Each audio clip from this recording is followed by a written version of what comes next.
3, 2, 1. Oh yeah! Another episode of the Johnny Jigs podcast, tapping bottom. Tapping bottom with Johnny Jigs. Man, this one goes out to all my boys out there that are pulling wire, hanging drywall, you know what I mean? Sweating pipes, pouring concrete, or even sitting at a desk reading emails, just waiting for their next fishing trip. Let us be a part of your day. That way you can at least be a part of fishing when you're not fishing. Live vicariously through us. So I am Captain Johnny Sedum. Joining me today is my co-host Christopher Doyle and Adam Eury. And we have a special guest today, a Marine Corps veteran and one of the coolest content creators that are fishing related, Mr. Ryan Morie. Welcome. Thanks for having me. Welcome to Tapping Bottom with Johnny Jigs podcast.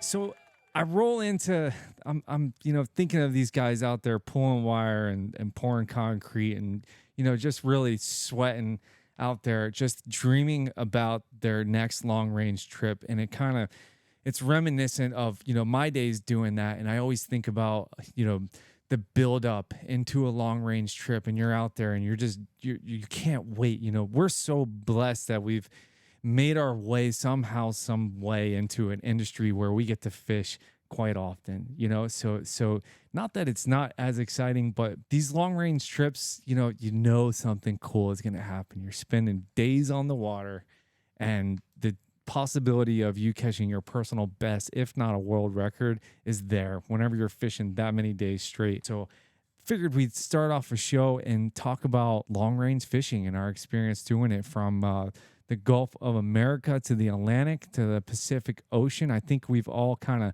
dug into that all the way around. The excitement, and then the gear, and then the money you spend, and depending on where you're going. So for instance, like let's say the Yankee Cap going out of Stock Island, Key West, you could drop a couple grand pretty quick on some gear. So understanding where you're going, definitely a good starting point for that. And then whether you want a slow pitch jig or you want to bait fish or you want to throw some stick baits and poppers, it all really boils down to what are you planning on doing, because you can't do it all.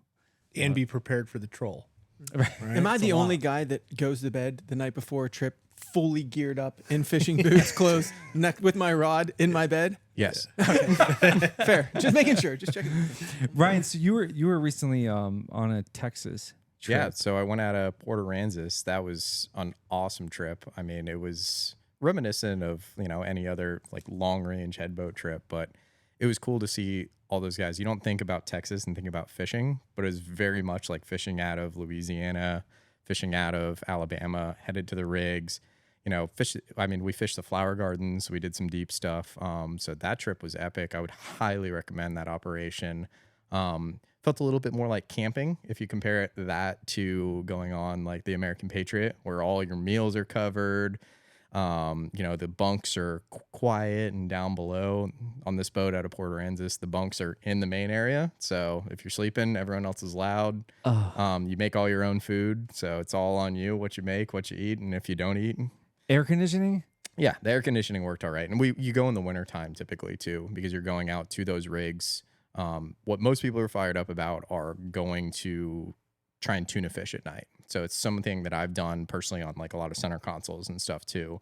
So I was stoked to do it with the whole headboat, because when you have 20 guys doing it, who knows what's going to happen. So you guys are going for yellowfin, black fins, whatever else is going to be around. But obviously you do a bunch of other stuff during the day too. So you do slow pitching. I caught my first barrel fish on slow pitch that morning. Oh, you got the barrel. Yeah. We caught a bunch. We caught like, I think the boat caught like 7 or 8 or something like that. And like 6 of them came on the jig, like just back-to-back drifts. It was sick.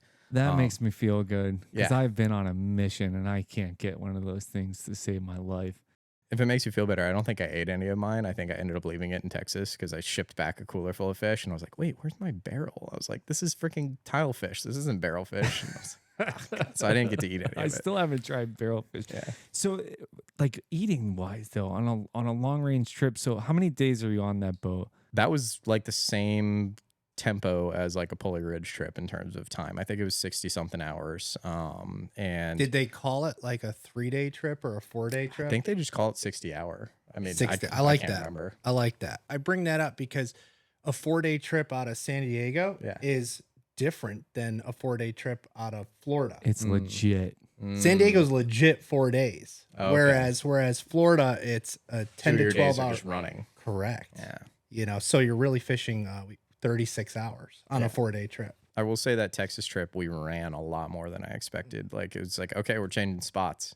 Go take a nap because we got 4 hours. And you're like, well, what do you mean 4? We spent 12 getting out here. What do you mean 4 hours to the next spot?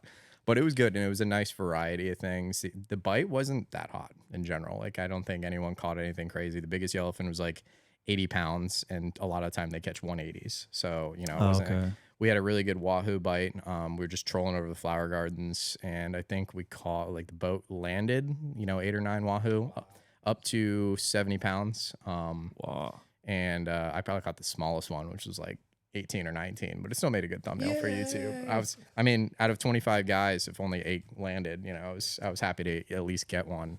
And so Not on the jig? not on a jig that time. That was just on the troll. When I walked up top, because my number wasn't going to get called anytime soon, while we were trolling around the flower gardens, I looked at the captain's screen through the window, lit up. I'm like, bro, why don't we just stop and jig these fish? There's so many, because every time we would go over them, 4 rods would go down, and, you know, pulled hooks, fish get sharked, things happen, you know, guys aren't winding fast enough, just, you know, it happens. But it was a cool trip. It was definitely a Ryan, cool when trip. you said number, were you referring to trolling? Like they give everybody a number for the troll when you're trolling? Yeah, so it doesn't matter whether you brought gear or not. It's every bunk gets a number, or every bunk has a number. So as you get a bite, bunk number 1 gets bite number 1. Bunk number 2 gets bite number 2, and it just goes through the whole bunk order. And I was reeling on, you know, personally owned gear that, like, the guy just put out there. And we were on a private trip, so I don't know if that's how they do it when it's like an open trip for everyone else. But for us, like, that's how we ran the rules, and I think that's how they typically do it. But I could be wrong on that. But it was cool because, you know, on a Yankee trip or on a American Patriot trip in the past, like, I don't bring wahoo gear. So it's like, oh, well, that part of fishing I'm just out on. Like, I'm just hanging out. Might as well just not even be out there. But now it's like, oh, 18's coming up. 18's coming up. And, you know what happened to me, too, is it's like, all right, 18's coming up. And then, boom, we get a double header. So 17 goes, and then I go, and I hop on a rod, and it's screaming. And then 17 runs over to me, and he's like, hey, my fish came off. They told me to come over here. I'm like, okay, whatever. No. Guess how big that fish was. 70 pounds. Luckily, I got to catch another one. You had to hop off. I hopped off. You were instructed Yeah. to hop off. Yeah. Who puts the gear out? The mates put the gear The out? mates, or, you know, like, sometimes there was a couple guys that were just doing it too. Like, it was there was a lot of camaraderie on that trip. Like, everyone was kind of like all on level playing field. But yeah, the kid also, just to add insult to injury, like, very nice guy. I can't even remember his name, but I got sent a picture of him yesterday, and he was on another long range trip with them, and he just caught like an 80-pound Warsaw, and I was like, that is the luckiest mofo. Get his name so we don't invite him fishing. All the trolling's done, right? And it's time to, like, drop jigs for tuners or whatever the case may be. Do the mates reel everything in, or? Yeah, I mean, it was a combo of mates, and just, I mean, if I was there and was like, hey, reel up, like, I'm gonna reel up too. I think I can get behind that. There was a couple other guys, like, there was one guy, and I was like, dude, you're doing more stuff than the mates are. Like, he was gaffing everyone's fish and everything, but you just tell he was just that guy that just wanted to get things done. So, But what if it was your rod, your reel, your rigged trolling lure out, and all of a sudden they tell you you gotta hop off this fish because the other guy lost it? No. yeah, dude. and typically, like, if you lost your fish, it was like you just lost your fish. But I don't know, the mate was just like, oh, this one's not out anymore, just go over there. You know what I mean? So it was kind of like he didn't actually get a chance. But and there's always a gray area with any stuff like that. I'm not, you know, who cares, man? It's whatever. It's Exactly. You fishing. gotta be cool. I was stoked that we shit. got that Yeah. big fish in the boat. That was it. And I guarantee if you had asked that kid for a chunk of wahoo, probably would have given Yeah, it to for you. sure. Yeah, that's just the kind of camaraderie that you get on head boat fishing. But- That's something to be said about headboat long range fishing because they all have their different characteristics. Yeah. You know, and sometimes if you've never fished this boat before, you don't know what to expect. Yeah, like the Yankee, at one point in time, they did serve food, but not anymore. So this trip that you were on out of Texas, no food on that boat. Generally microwaves, right, or something you could So use. yeah, microwave. There's a propane grill in the back. So Oh, like we were perfect. grilling deer backstrap, ribeyes. Like I mean, I didn't have a vegetable for 3 days, but like Yeah. we were eating decent. There's like a little griddle, so you can make eggs and bacon in the morning if you wanted to. Coffee pot, microwave. So like you could do well. I flew into Texas, so my buddy covered all the food and stuff like that. And I was Oh, like, all right, I sweet. hope I'm gonna eat something. And Heck yeah. yeah, we ate a bunch of meat like men, so Yeah, that was fun. Oh, dude, vegetables are for rabbits.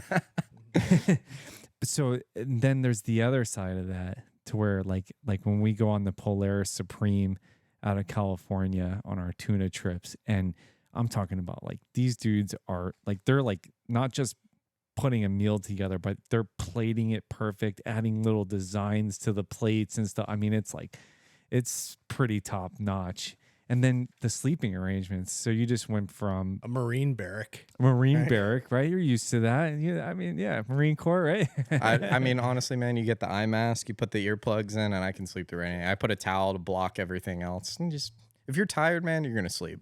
And then there's the downstairs, bunk arrangement where it's like generally pretty darn cold, which is nice. You could deal with that, but everybody who farts and sneezes at the same time, you're gonna hear that. Actually, I gotta tell you guys something. So I just got back from a long range trip on the American Patriot, and it was like, by the last day when you're on the ride in, that's when you're smoked, right? Because you've been going hard, you're done fishing, everything's cleaned up, and it's all about sleeping on the ride in. So you sleep hard, you have strange dreams usually, at least I do personally.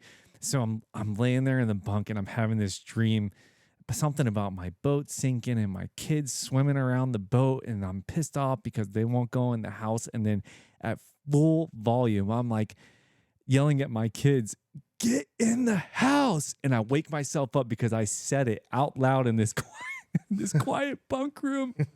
And dude, I don't talk in my sleep, never. It's just that delirium of the final stages of a trip. But there's a lot of bunk arrangements, and you always want to bring your own sheets, right? Or actually, what's it, the Polaris Supreme? They have sheets on it. They Sheet, have blanket, pillow. Sounds like it's worth the money. dude. Yeah, and they treat you Dude, right, it's huh? They incredible. do good over there. It's not just a Polaris too. It's a lot of the fleet follows suit. Yeah, they do a good job over there. It's capitalism at work right there. Yeah. You After get level. spoiled, and then you look at other boats and you're like, oh, I don't want to deal with this, and I got to check myself because I'm there to fish, Exactly. and I'll deal with a marine barrack. I'll deal with feeding myself, and I'll fish just as good. It's like that's not the most important thing. Yeah, I'll eat peanut butter jelly sandwiches if my rod's tight. I'm fine.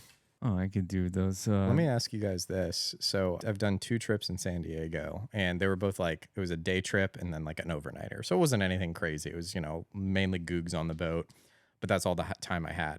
Both trips, the mates were probably the most condescending like fishermen I've ever fished with. And it was, dude, you don't have to talk to people like that. Like, I get it. You're around googs a lot, but man, like, Yes. people are paying money to be here and you're talking down to everyone like they're 3 years old.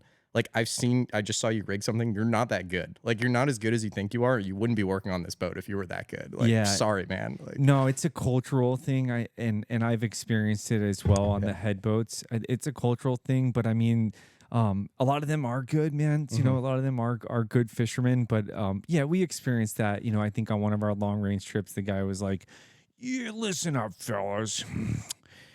Take everything that you learned in Florida and just Throw it in the garbage. throw it in the garbage." Meanwhile, we limited out a day early. We're like, "Hey, can we have what we learned in Florida back out of the garbage?" We said that. We said that to him. True story. But I think it's a cultural thing, and let them pound their chest, man, and do whatever they want to do. By the time at the end of the day, you know what I mean? I'm gonna do my thing. yeah, you wouldn't expect that out of California, though. It's supposed to be like chill surfer bros, Right, right? Like, bro. Yeah. it's kind of weird. I but feel like guess- us Florida boys are way more chill, man. I don't know. Fishermen in general, it's a weird community because you have so much ego. Like, you have so many guys that think they're the best thing that's ever graced the ocean. Yeah. And it's like, maybe you're good in your fishery, but dude, if you put that guy in another fishery, he's gonna look like a goog too. And there's so much to learn. And maybe you just haven't been humbled enough, or maybe I don't know. It annoys me about the fishing industry how much ego is involved in everything. And remaining teachable, I think, is super important. So when you're on those head boats, like these mates are, you know, even on the ones where they know everything. And sometimes I'm like, okay, I know what you're saying and I've done it and it didn't work for me as well as this, you know? So I've experienced that, but there's always the time where it's like, huh, you know, it kind of makes sense. And I've experienced my own stubbornness, like on the long range trips out of California in particular. So on my slow pitch jigs, I put a hook on the top, I put a hook on the bottom, you know, and that hooks more fish, and it makes sure that I've got a couple hooks in the fish. But I can tell you that when that first hook slips and you've got a giant bluefin foul hooked, it is miserable. And what I also learned was, you know, and I was stubborn. I did both hooks, one on top, one on bottom. You know, I needed to experience this for myself. But what I've realized is that these fish are so big, they're sucking that jig down, one hook on the bottom, good to go. Yeah. And so that's how all those guys fish, is one hook on the bottom of the jig, no hooks on the top. Yeah, no hooks on the top. Yeah. I mean, they don't all fish like that, but just like That's kind of the standard. they've figured it out that it's better to avoid foul hooking a Yeah, 150 pound absolutely not. fish than just get the bites you can with the one or two hooks on the bottom. Why do they like the bottom vice just one hook on the top? So also, you know, it's a tuna, so fast moving target. So if you get a dog bone bite and you're setting, you're gonna pull the jig through the mouth and get the bottom hooks to penetrate. Got it. Okay, that makes sense. It would look goofy, like to see that on a Florida boat with just one hook on the bottom. Yeah, I did. agreed. Oh, it's awkward for all of Agreed. us to rig it up that way. Agreed. Just like a diamond So, jig. so last year I caught 3 fish that were like in the 130 to 150 range, and I think the second one was a foul hook, you know. And even Julian in the video, we put it in there. He looks at the camera and he goes, "No fully rigged jigs," you know. And I'm like, I'm not gonna do it. I'm gonna put my 2 hooks on the bottom. And I went to do it, and I was like, I can't. And I threw my jig back down with the top of the bottom hook. I'm like, I just can't do it. I can't do it. It looks too funny to me. Well, you're also fishing the column, right? In that point. So you're not worried about snagging on the bottom. You're not worried about a sticky bottom. Right. So that bottom hook dangling there looks weird for us. Yeah. Totally different fishing, you know? That makes sense. It's kind of stupid fishing at night there. It's like, it's fun. Don't get me wrong, but I'm pretty sure like if you put hooks on a potato, they'd freaking eat it if you can get it to fall fast enough. True that. It's anything falling fast. So they had this like lure called an Eddie bomb. It's a freaking lead weight with a treble hook on the bottom, and it's all about how fast this thing falls. And it's like you're in 1,000 feet of water, I think. You know, maybe a little less, but somewhere in there. But you're only fishing, you know, down to 300. So it stops at 200. You didn't hit bottom, you know, and that's it. They go down to 300, reel it back up. Go down to 300, reel it back up. And they were just crushing. Yeah. Yo-yo.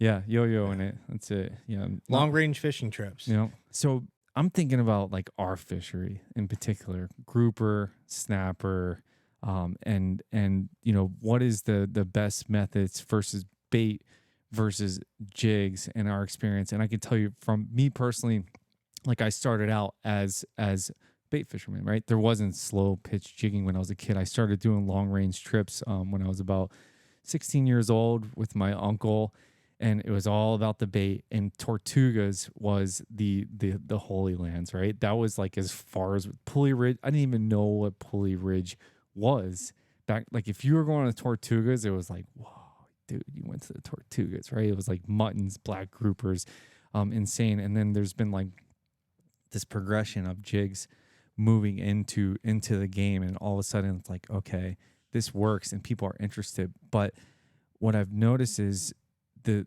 mixture, whenever we go out on regular trips, the mixture isn't quite there. There's not as many guys jigging as there is bait fishing, and the big question is why, right?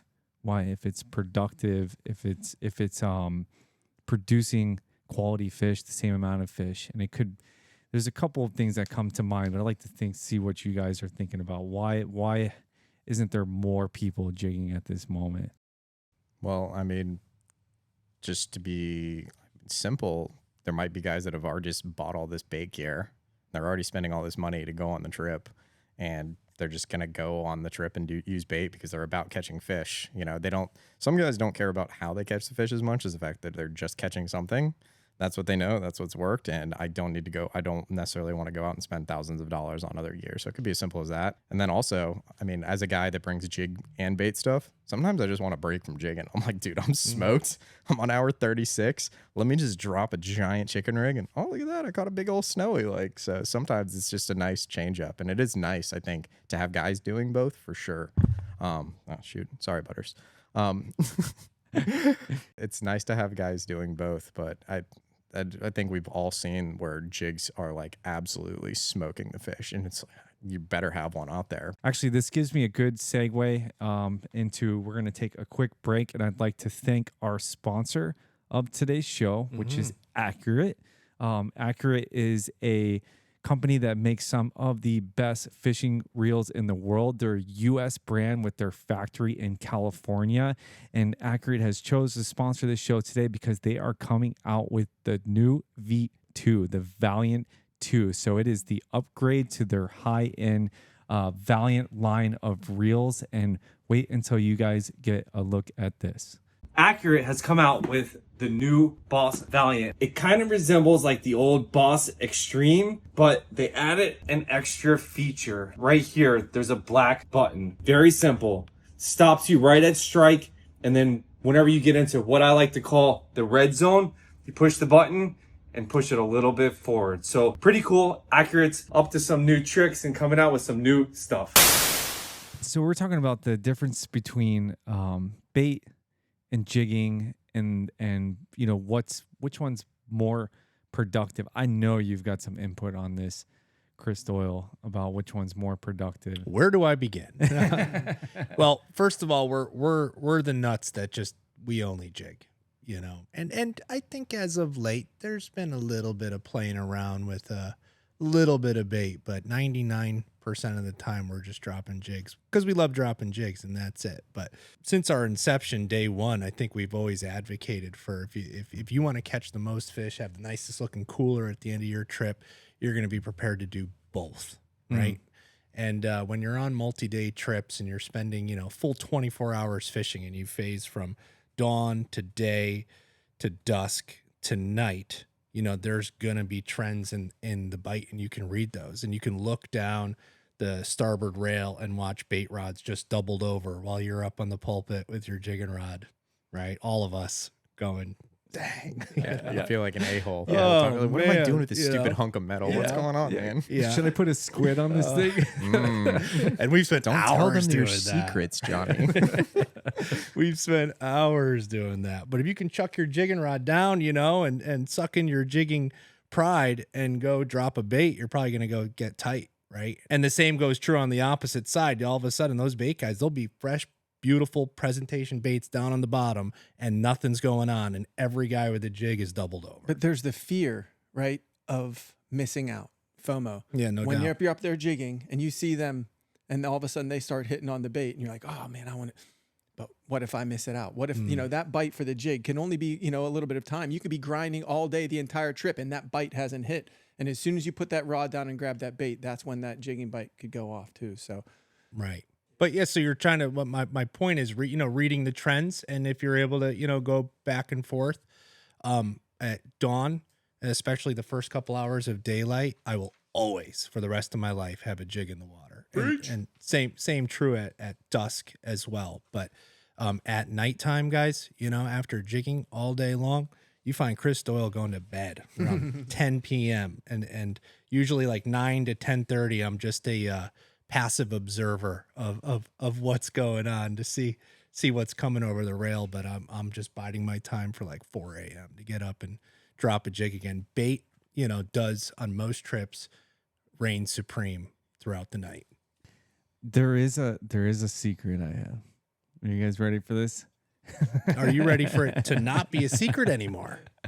So at nighttime, whenever the jig bite is slowed down on these head boats, I'm like, all right, how can I still be a jigging guy, but also fish a little bait at the same time without and shamelessly do it, right? So the Baku balls, right? The Thai rubber, right? Which is essentially, for you guys at home, it's a lead ball essentially with assist hooks hanging out the back of it. So and what I learned was you take a piece of squid and you put one hook facing one way, one hook facing the other way. That way the hooks are pointing out of the squid at opposite sides. It's the best way to rig it. You drop that thing down. And so these guys are still freaking with their super heavy weights. And I was getting down just on the recent trip, getting down my 200 gram Baku ball with a squid on it. And I was wailing on the fish, dude. Wailing. I was like, you know what?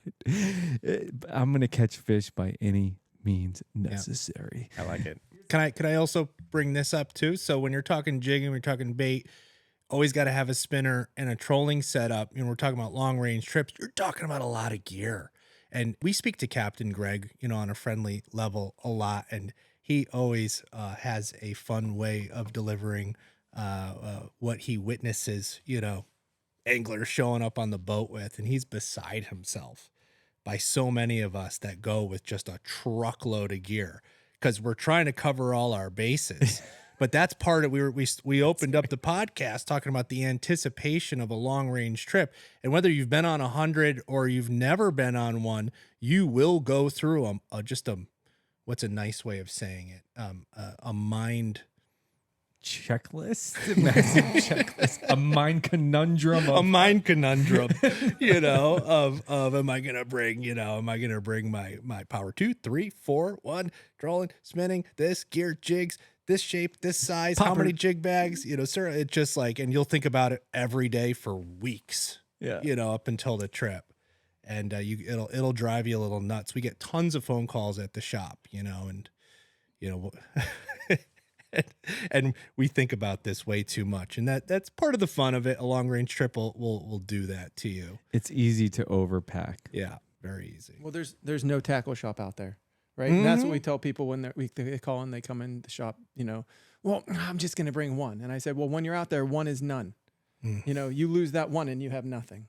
Yeah, I think with lures, definitely with jigs, you want to bring more than one, but then you have to have the slow pitch rods that cover the depths of the boat. So understanding the trip that you're going on is important. So if you're doing a pulley ridge light, you're probably going to be 400 feet and under, power 3 and under, right? You need a power 3, power 2, then you know, bring all the other stuff that you need for bait fishing and that. But whenever, like, if I'm going on a head boat and they're like, well, we're going to start in 100 and end up in 1200, it's like, I need everything. I need multiples of everything. Yeah. But that's half the fun sometimes when you talk about the anticipation. And so if you're a gear nerd like me, it is fun to acquire all of the things. You know, you're nurturing that inner gatherer. You know, we're going out and hunting fish, but we're gathering all the gear, right? Yeah. And it's, I have to get this new rod. I have to get these new jigs. And I mean, for me, it's exciting. I mean, when I was 14, I remember just sitting there, just thinking about the next reel that I was saving up for, because I was excited. I was like, I only have to mow 6 more lawns, and then I can buy this $120 reel, and I'm really stoked. So, I mean, that's part of putting a date on the calendar and signing up for one of these long range trips. It's like, oh, now I have to go get this gear, but now you have it for life too, so you can go on more long range trips after that. And it's kind of fun. And honestly, sometimes the anticipation is a little bit better than the suck of the long range trips, because sometimes you're not catching anything and it does suck, and you're like, gosh, all right, well, I just got to keep grinding it out. Yeah, it's not always great. That's true. I was joking about the night before sleeping in my gear, but for me, half the fun is preparing all that gear, exactly. Getting everything laid out. Like I have my boots by the door. I have my favorite lucky underwear and my lucky socks and everything sitting right there. And then I have my tackle box and I'm laying everything out. You wear underwear on these trips? The lucky underwear. Oh, okay. He's got a montage going on in his head, dude. You know, the Rocky song. The cutscene. Yeah. He's lacing up his boots, polishing his gear. It's more like Commando Whenever he is getting ready and putting everything on, that's more like what goes on in my head. Long range trips are also good for just a full comprehensive gear check because you want to go out there with fresh reels, fresh leaders, fresh tackle. So it does give you an opportunity to kind of upgrade. And I've then lived off of my tackle that I just geared up for on a long range trip for, months and months afterwards. And it's almost like the long range trip is my cause to do a big gear up. And then I eat off that for a while. It's a great reset. Yeah. Right. So there's one thing about long range trips is that you're fishing on a boat with 20 to 30 anglers, even more at certain times, right? So you're bumping into guys constantly, and you have to be mindful of each other and really respect each other on the rail. And so there's etiquette that goes along with long range trips. And I know that I have a couple of my own personal pet peeves, and I'm gonna share those with you guys, and then let's get into some of the other etiquette. So the first one for me is if we're in a communal bunk area, right, that is away from the galley and stuff like that, like for instance on the Yankee Cap or the Patriot. I think the boat you were in Texas doesn't have a separate area, but that area, right? If you know that your boots are stank, just rank stank, doo-doo nasty, right? Okay, and your socks, leave them upstairs, man. We don't want to smell that, right? Put some fresh socks on, and I don't want to feel like I just crawled into your underwear. You know what I mean? Leave those upstairs. So that's my first pet peeve, and both of them have to do with the bunk area, right? So okay. So and then with the separate bunk area, when you go downstairs, okay, it could be 12 o'clock in the afternoon. It doesn't matter.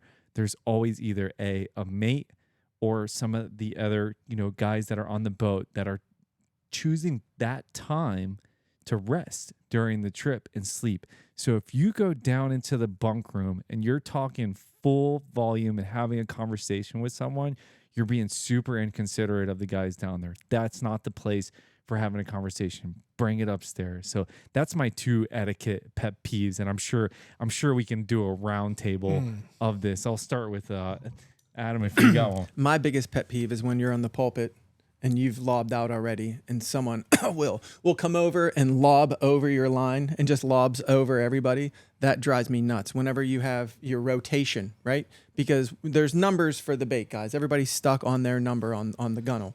But for the jiggers, we rotate, right? And you're supposed to be, have etiquette with that. And whenever you don't, that drives me nuts. If someone weasels in between you, or lobs over you, You know what I mean? What about a camper? A camper? Yeah. That just drop posts right jigs there? and just camps. I'm just going to doesn't move. No, you just have to remind them. Most of the guys know it because you tell them and you talk about it. But most, we're just humans. We get lazy, and it's hey, can you scooch over?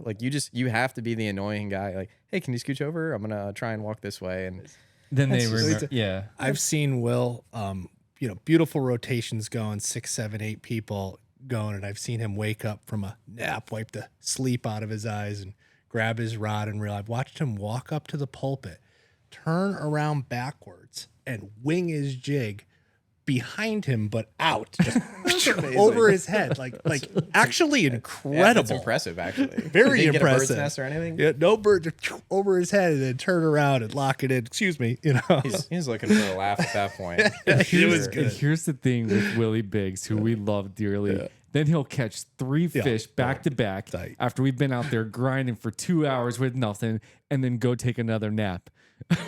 God bless him. I remember him just sleeping on the front of the Patriot the whole time. He didn't sleep at night, and then he just came out and just watched everyone just the whole just sleep apnea and just oh god, it was rough. All right, I got a pet peeve. It's and I know a lot of the boat, sometimes it's hard to find 3, 4, 5, 6 rod holders in a row to keep the rods you brought together. So sometimes it's I got 2 here, I got 1 here, I got 2 up top.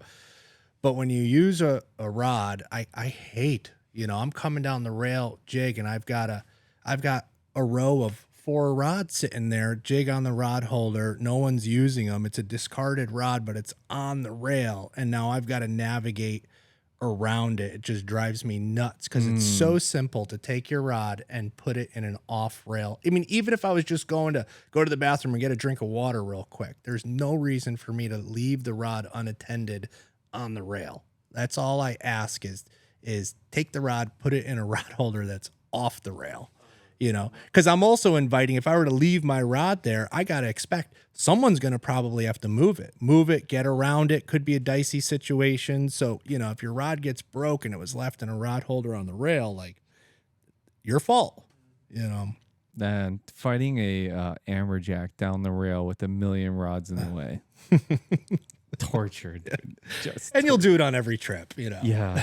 Yeah. No, it's hard to get a whole group of people to be considerate of each other in every aspect of fishing etiquette, you know. But I think like Ryan was saying, for the most part, guys, you know, they just need to be told, you know, once in a while. Need a little reminder. Yeah, for sure. And if you're getting upset about that, maybe the long range trips aren't for you. Yeah, that's right. Yeah, right. Yeah. Remember what we're signing up for here. Yeah. Any pet peeves you have or etiquette that you could think of, Ryan, that needs to be told? Maybe I'm the guy that pisses everyone off, you know? But you guys covered most of that stuff. I'm out there having a good time. The other thing that would be some good input, I think, that we can produce for guys that are listening at home that are considering their first long range trip, or have only done a few and haven't quite got the full gist of it. Comforts, creature comforts, right? What do you do? Like, how do you make yourself more comfortable on a trip, you know? And I can remember, you know, as a young man, not that I'm an old man, but I'm no spring chicken anymore either. But I remember I would stay up 3 days straight. It didn't faze me. I'd start getting loopy and hitting people in the head with weights and stuff, but you know what I mean? But I could stay up 3 days straight, but now I gotta sleep. I gotta get a little bit of sleep in there. So like for me, creature comforts starts out with my bunk, right? Making sure that I got a clean sheet on there, I got a comfortable pillow, and then I've got, generally they're freezing down there, so I either have a sweater or a pair of sweatpants that I could bring with me in case my blanket's not enough. That's like a number one creature comfort for me. But any creature comforts you guys can think of whenever you go on a trip, like, you got to have this. Yeah. So getting yourself clean is like a huge thing. I mean, some of the boats have showers, some of them have showers that don't really work. But I mean, in the Marines, it was always about keeping yourself clean. So baby wipes are a big thing. Like on these boats, you're always going to be covered in sunscreen. So getting that old sunscreen off your face at the end of the day, the baby wipe is hugely important. What I do, if there is no shower available or something, I'll take a couple water bottles and just like stick them in the sun or something like that during the day, so they actually get a little warm. And you can poke a hole in the top of them, and you can just spray yourself down in your underwear, and you just get like a quick little shower. And honestly, the morale goes from 0 to 100 so fast when you get yourself clean. It's I mean, sometimes I'll just wash myself if I'm on a overnighter on like a center console. A lot of them have freshwater wash downs, and I'll just rinse myself off with the freshwater wash down. It's crazy how much better you feel after just a full day on the boat. Just get yourself clean, change your clothes, change your socks. I'm a new man now. I am 100% a new man. And you don't want to do it. It's like, even now, I don't know if you guys get like this in your house, but you're like, ugh, I had to shower. It just feels so laborious at the end of the day. And then you do it. And you're like, oh, wow, this is the best thing I've ever done all day. Like, I live here now. This is amazing. So it's the same thing. It's like kind of like taking care of yourself, like forcing yourself to do the thing. And then suddenly you feel so much better after. Oh, I could totally relate to that. Mine would be the eye mask, earplugs, and mini battery that I can plug the fan into, because I'm a fan guy. You went with all three. I need air circulating. So I Airflow. like to plug that little fan in and Yeah. Well, after a long range trip where the AC cuts out on a boat, Oh, That's genius. a portable fan, whether even if I don't use it, because some of these boats are kept cold and I might not pull the fan, I always bring a battery powered fan on every trip I ever go to, because it has saved my life before. do you remember, Will, the power, the AC cut out on the Yankee once, and when you go downstairs into the berth, it's red lights, right? And so the AC's out, it's hot, and you hear things banging and clanking, and I'm filming Will, and Will's like, dude, it's like an aquatic torture chamber down here. He was in the bow. He was in the bow compartment. Oh, that's like the hottest part too, isn't it? Like all the way up there is the hot part. Oh yeah. Well, he was in the bow, and he was sleeping amongst like Anchor Road and stuff. And we were going through like 6 to 8s too. It He was just like goes full feral when he gets on these boats. I was like, what's he help. like at home? I felt like we were in war. I'm like, take my hand, I'll get you out of there. He's like, no, you just go, man. Save yourself. Leave me.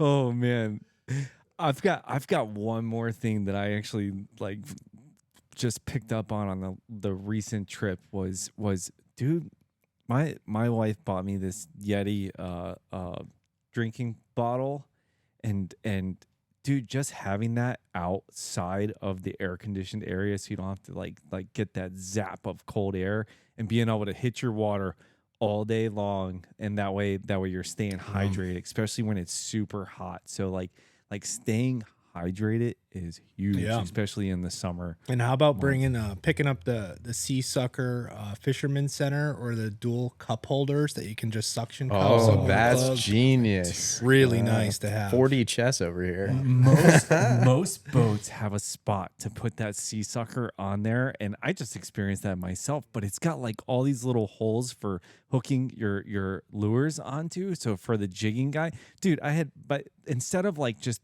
throwing these rigged jigs back in my bag and trying to sort it out later, like I'm hooking them on there, and by the time we get to the end of the trip, I've got like 5 of them neatly stacked on there that I can pick through as I continue fishing. But that thing was awesome. Yeah, that's definitely a good one. So staying comfortable at sea, and then the next thing really is and we'll dig into this after the break, is the weather conditions leading up to a trip. So long range trips generally we're traveling long distances to get there. A lot of us, whether you're going to Texas like Ryan did, or we're going out to California, about as far away from home as you can possibly get, and then watching the weather and cancellations and things like that. So let's dig into that when we get back. But once again, I'd like to thank our sponsor of the show, Accurate. Thank you for sponsoring this episode of Tapping Bottom with Johnny Jigs. Fish hard. And we can't wait to see the new Valiant. Ooh, I can't wait to see it.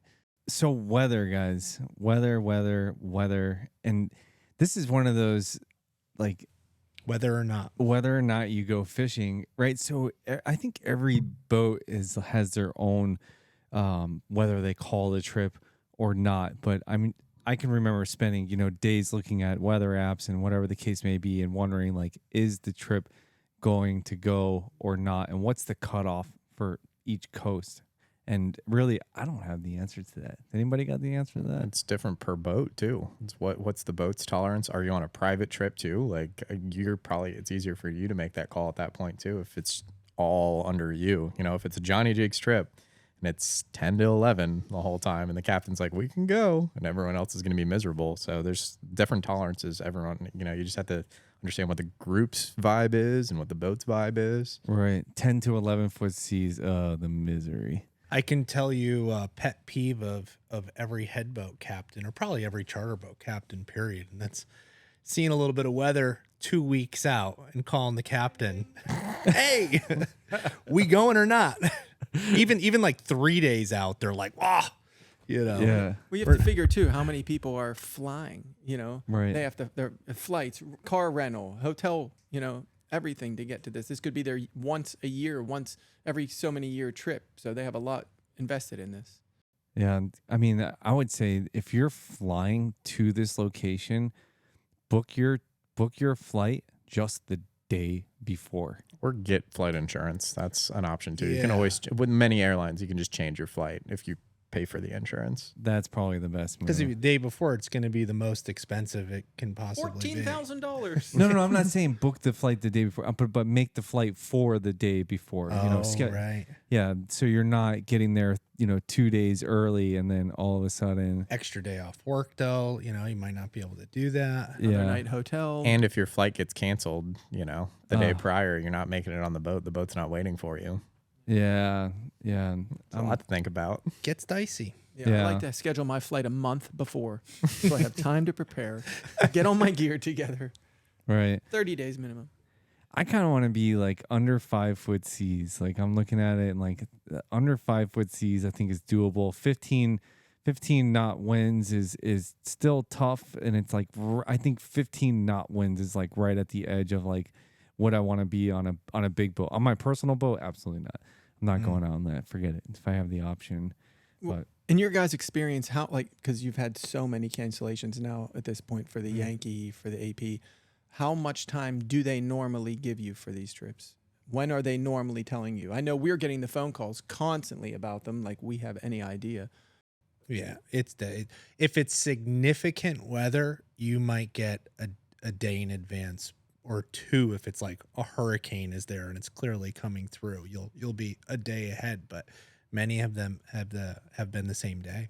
yeah, if it's like teetering on the edge of yay or nay, and it's not like a definitive, we're definitely not going, then yeah, I think it's like the day before, and that's it. That sucks. Yeah. I haven't had one canceled on myself yet, but Yeah. I mean, it's inevitable. It's not if, it's when. Yeah, knock on wood. So, and for us, with if the boat is moving super fast, it's like all of a sudden everything gets twice as hard for bait guys and the jigging guys, because being able to when bottom fishing, right? So being able to stay in contact with the bottom is harder. You need more lead. Being able to stay in contact with the bottom with jigs as well. You're saying because there's so much wind, because it's so rough, that it's moving the boat so fast that it's making it very difficult to fish the bottom. Yeah, Okay. I can't.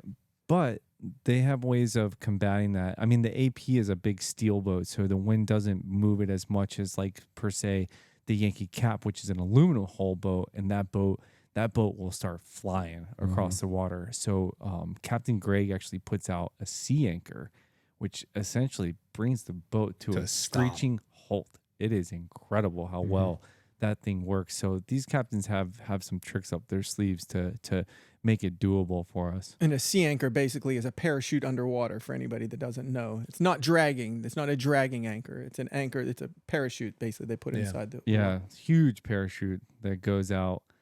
We actually got caught up in it. We had great weather this whole entire trip, and then all of a sudden we got caught up in a squall that came through. Just one small storm that came through, and it was insane.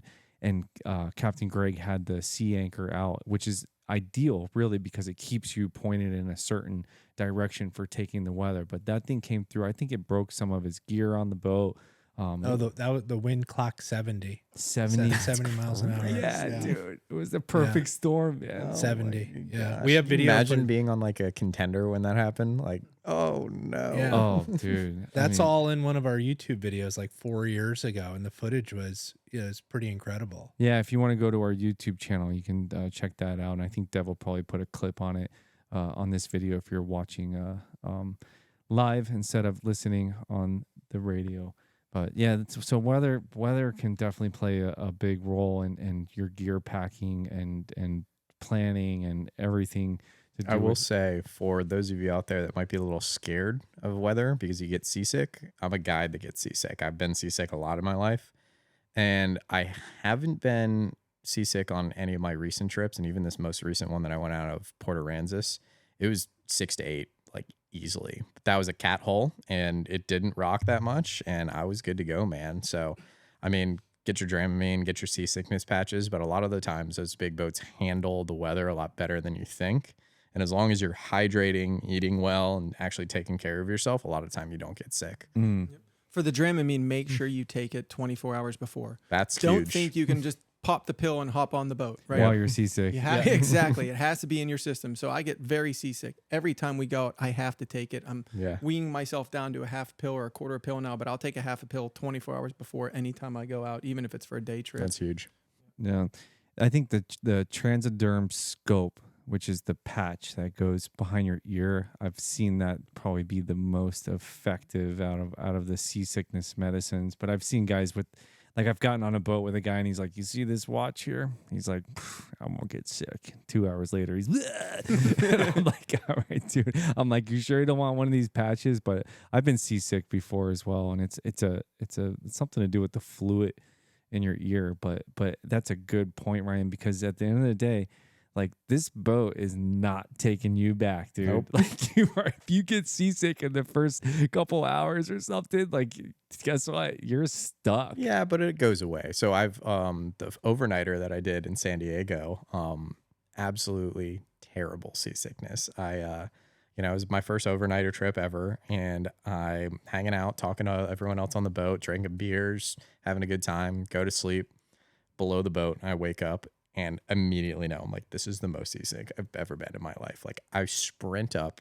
I'm not like a person that's just going to vomit. Like I can hold it long enough, and I sprint up, vomit over the side, and just all day I was just miserable. But I kept fishing, and like that also is a thing too. Like if you do get sick, you have to force yourself to stay up and just fish. Like I think I was like high hook on yellowfins. Like I was violently ill, vomiting and fighting a yellowfin. Hell yeah. But and by the end of the day, I was back. Like I could finally get some water down, finally get some food down, and it like will go. But I've seen a lot of hard men, like I'm talking Marines, Army vets, just in the fetal position, just looking terrible. And you gotta force yourself to get up and move, because your body's gonna get used to it eventually, man. It's not gonna let you die from seasickness. Like, and you're on a long range trip, like you're going to get used to it, and just has to.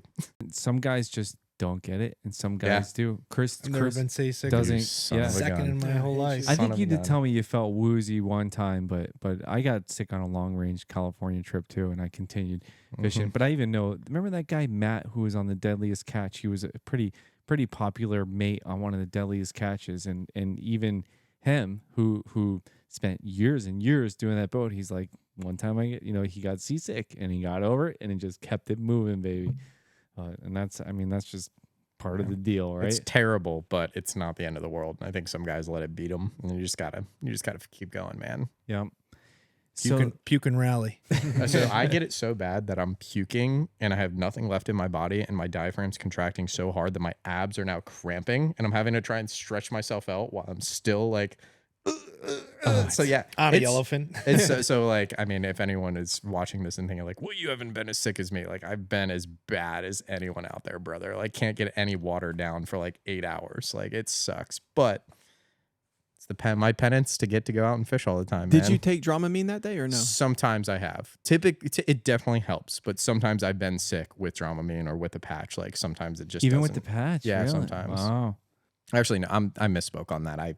I've only worn the patch once and I didn't get sick, but that's not a big enough sample size for me to say the patch fixes all. Yeah, it's kind of a pain in the butt though, because you have to get a prescription to get the patch. You got to go see your doctor, and They're not cheap. No, but generally you can get them to like give you like 10 of them, so you've got it for quite some time. But the only downside to it is it definitely just dehydrates you so bad. You got to keep drinking water.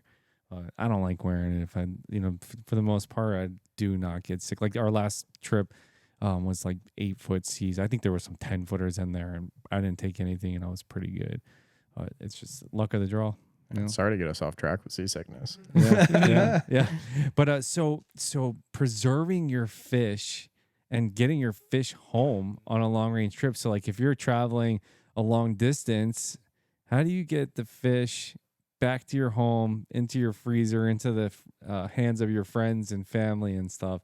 I know I have my ways, but I'd love to hear what you guys do whenever you go on long range trips. So, I mean, for me at this point, there's so much that goes into flying, and it's really obnoxious. As someone that like films content too, when I go, I bring all my own rods, bring all my own gear. I think honestly, if it's under 18 hours, like I might just drive it as just a single guy. I might just send it in one shot, like because I do 12 to Louisiana, no problem. And but if you have to fly, and you can't, bring all those coolers and stuff, I typically, when I fly into a place that I know I'm going to bring fish home, I'll get there with enough time to stop at a Walmart and buy a cheap enough cooler, typically like a $25 like 50 quart cooler that I can then fill with a bunch of fish fillets. I can't fit all my fish fillets. That's the unfortunate part. I can't bring all the fish I caught back, but I can fill about 40-ish pounds of fish fillets, and then I can put in 10 pounds of ice packs, not actual ice packs that don't have any liquid, that can't leak or anything. And I just tape that up with just, packing tape or something like that, and you can basically check it as a third bag or a second bag, and you just pay the $50, $100 or whatever it is to get that extra bag, and chip's fine. I've done that probably 6 or 7 times at this point. I give away a lot of coolers. I was gonna say, where's all those coolers at? And it's a business expense, but yeah, I just give. I put them on the side of the road. Sometimes say free. Like, And do you tape it up after you go through? No, or I before? just- Because they've always made me open and go through all of my fish. I've every never time. had to do that. Never. It's already pre-taped, and they're like, "What's inside it? Fish? Okay, sounds good." One guy was concerned it was live fish, and I was like, "Nope, promise you they're not." He's like, "Are you sure?" I'm like, "Yes, brother." Here's a move. If you're bringing your own coolers with you, right? Like, so you drove to this place and you're not flying. And if they don't have, it's either expensive or they don't have readily available ice there. This is what I do when I get there. So I have a cooler that I fill to the top with ice. I don't bring it with me on the boat. It stays in my truck there. And then I also put dry ice in the bottom of it.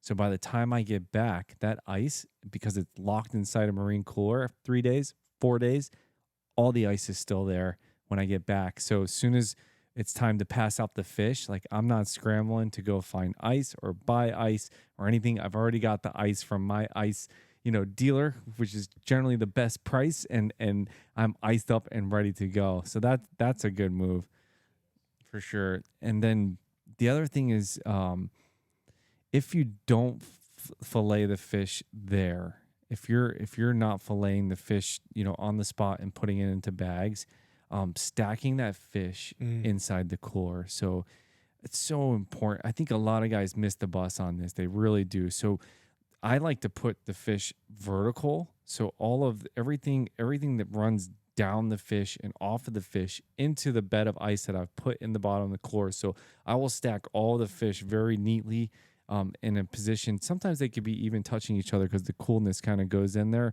and then the fish stays better preserved. You don't want the fish sitting in that slushy water at the bottom of your cooler. It ruins it. Never thought of that. That's a good idea. Yeah, though. it's it. And then the other thing is, here's another big one. If you fillet the fish there and all the fish goes into bags, the bag still, the meat will push water out, and you still have fish that's sitting soggy in the bottom of the bag in that soggy water. So you could do a couple things. Put a paper towel on it. Put a group of paper towels in it so it's absorbing that water.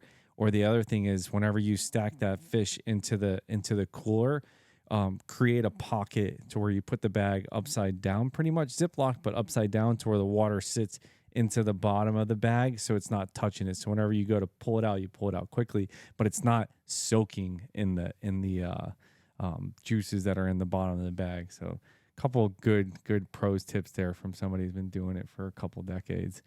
But any other preservation of fish? Well, what are your guys' thoughts on spraying your fish fillets off with tap water instead of salt water? I don't do it. Right? I don't do it either. Yeah, and what's the reason? Supposedly the chemicals in our water is not good for the fish meat.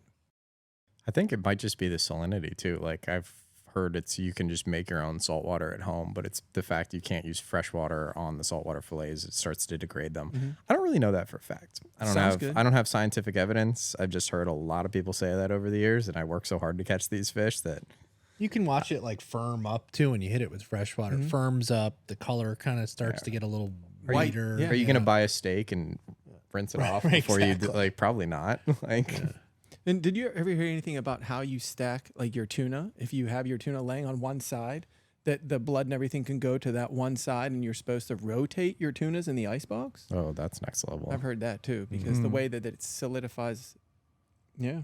I feel like we can get crazy with this, right? Like, a lot of guys are doing the Ecojimi now. You can't deny that it works well, but it's like, do you want to do it every time? Bro, that freaks me out. It's exhausting. Yeah. Watch them sticking this lionfish in his head. Like, I'm fine beating it to death with a hammer, but sticking that thing up there.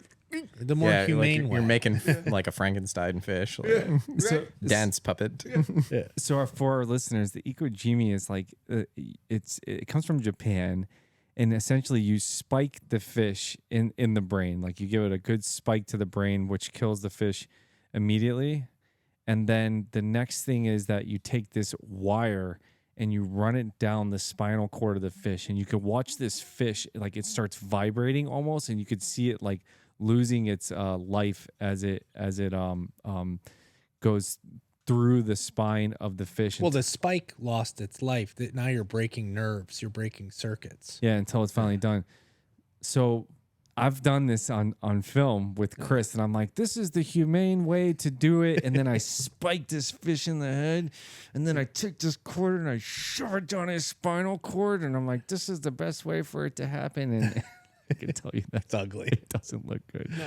I think we hit on some pretty good points about head boats today, but I gotta ask. I've been a fan for quite some time, Ryan, of your YouTube. Is probably one of the most incredible. Like, you're very articulate in your YouTube, and you have a great way of explaining what's going on, where you're at, what you're doing, how you're catching fish. And then there's also this level of honesty that you bring to it, to where it's like, okay, I screwed up here, or look at what we did, and this is how we did it, and I think that's why you've gained such a following and success really in the YouTube. So what I'm getting at is what can, as a fan, what can I expect coming up in this year? Any new trips, or what's planned in Ryan Morie's world? Well, first of all, thank you. No, Appreciate that. Yeah. So in this world, I always try and, make a bunch of plans, and sometimes it just doesn't go that way. You know what it feels like sometimes is it feels like there's just always another random opportunity will just pop up. And at fishing, everything is so last minute. It's like, hey man, fishing's really good. Can you come tomorrow? And I'm like, maybe, I don't know. Let me check. But as for right now, with spring coming up, I'm super stoked. I'm super excited because there's always so much to fish for. I don't think all of these trips will happen, but here's what I'm trying to do. Sometime in March, I want to make it up to OBX for their cobia run, because it absolutely goes bonkers. Those fish are so silly when they're up there, when they're just pouring through OBX. It's only like 2 or 3 weeks. They're making their way up to the Chesapeake so they can go breed, but they'll just eat a little bit of anything, and they're in these giant pods. So the sight fishing is just incredible. So I want to try and do that. In April and May, I'm going to try and do as much local fishing as I can. I'll be running my own boat, trying to, sight fish on the beaches for jacks, blues, cobia, whatever. Trying to live bait fish for kings and dolphin and blackfins locally, do some SPJ stuff, a little bit of everything locally. And then May, if you guys don't know this, it seems like everywhere in North America, in Central America, and South America, May is the best month. That's when every operation's like, you need to come. It's you're only one person, so you can only be in one place at a time. But right now I have a trip to Cabo, scheduled to do some kind of popping and jigging, roosters, cuberas, a lot of the same stuff that you'll see other places in Central America. There's yellowfins and stuff there. And then have a nice slow pitch trip out of Tampa that hopefully we can bring Johnny on. Coming up in the middle of May. Maybe I can try and get my first Kitty Mitchell, try and catch up with you, because apparently that guy has some Kitty Mitchell numbers, so that'd be pretty sick, especially to do it on a jig. And then the summertime, man, like what I like to do, what gets me fired up is fishing for anything, because it's just good. But I'm going to be sitting there thinking about tuna fishing. I'm going to want to get to New Jersey, do some bluefin and some yellowfin jigging. Fall comes around and I'm sitting here thinking about bluefins and yellowfins again. I'm thinking about the biggest, meanest fish, trying to catch them on spin, whether it's poppers, a no live bait needed, catch them on a jig. But for me, it's what gets me so juiced up is seeing fish blowing up, or seeing fish and it's just sight fishing them, seeing that activity and then casting and presenting a lure, and that constant pursuit of, why didn't I get a bite here? But they were absolutely chewing. And then the next time that you pull up, you did get a bite. And what was that little micro decision that I changed, or that micro cast, or how was it that one scenario was different from the other? And those puzzles that you're always trying to, feed, or those puzzles that you're trying to work through in your head all the time, it just gets me fired up. It gets me juiced up. This last trip to the Gulf Coast, when I just fished in Louisiana and I fished in Alabama, basically three trips in 4 days. And it was all yellowfins, on spinners and stuff like that. And it's the last day I caught two nice yellowfins, like a 100-pounder and like a 165. And the craziest stuff that I saw was well after I caught a fish. It was just, the literal 200 to 250 pound fish airing out like 10 feet off the bow. And we're not getting bites. But that's like what's more seared in my memory than actually catching the fish. Right. It's just, it's that crazy pursuit that I'm just so addicted to. And it's cool. When you fish for a long time, sometimes you get a little apathetic to different parts of fishing. But when you go on those types of trips that just reignite you, just get you juiced up again, man, I just want to get back out there and go fishing, but I need to get on my computer and edit some videos. That's the side of content creation no one sees, is sitting at the dang computer. That's the thing I was thinking while you're saying, I'm like, man, this just sounds like a wonderful adventure. Like, what a life this guy lives. We feel really sorry for you, Ryan, that you that you have to go on all these fishing trips. But I think there is another side to it. It's not just all fun and games. Like you have to put together these travel arrangements, right? There is work into prepping the gear and getting the work going, but then also sitting at the editing, board and trying to make these, great videos to put out for people, I think is also some work. But it definitely is. I mean, so if you're a content creator at any, in any niche, not just fishing, and you're actually, making your living off of it, you're a one-person media business. At its core, you're essentially making videos and selling advertising. And whatever that is, whether that's direct YouTube ad revenue, or you get a check from uploading YouTube videos that are monetized every week and you don't actually talk to anyone, or that's selling sponsorships or things like that. You're essentially, you're a one-person media company that does everything from the shooting, the editing, the planning, the prep, the, networking, the selling, the, negotiating of contracts and partners. And so there's a lot that goes into it as a one-man show. Yeah. And I actually think I'm a better employee than I am like a decision maker. Like I was always like an A-rated employee. I think I'm like a B-rated, like, CEO if I could. I think it's all part of, you get better at running a business just as you do at fishing. And when you have that analytical mind like you do, when you're picking apart, why didn't this tuna bite now? Why did it bite then? The same thing falls into your life and business and every aspect of your life. But Ryan, it was super cool to have you here today with us. Where can everybody find you if they don't already know? It's pretty much Ryan Morie on everything. I think on Facebook it's Ryan Morie Outdoors. But if you just search my name, last name's Morie, you can find me. Yeah, do yourself a favor and check this guy out, because he's got some of the most incredible fishing related content on the internet. I'd say you're top tier for me, man. Thank you. Guys, thanks for tuning in to Tapping Bottom with Johnny Jigs.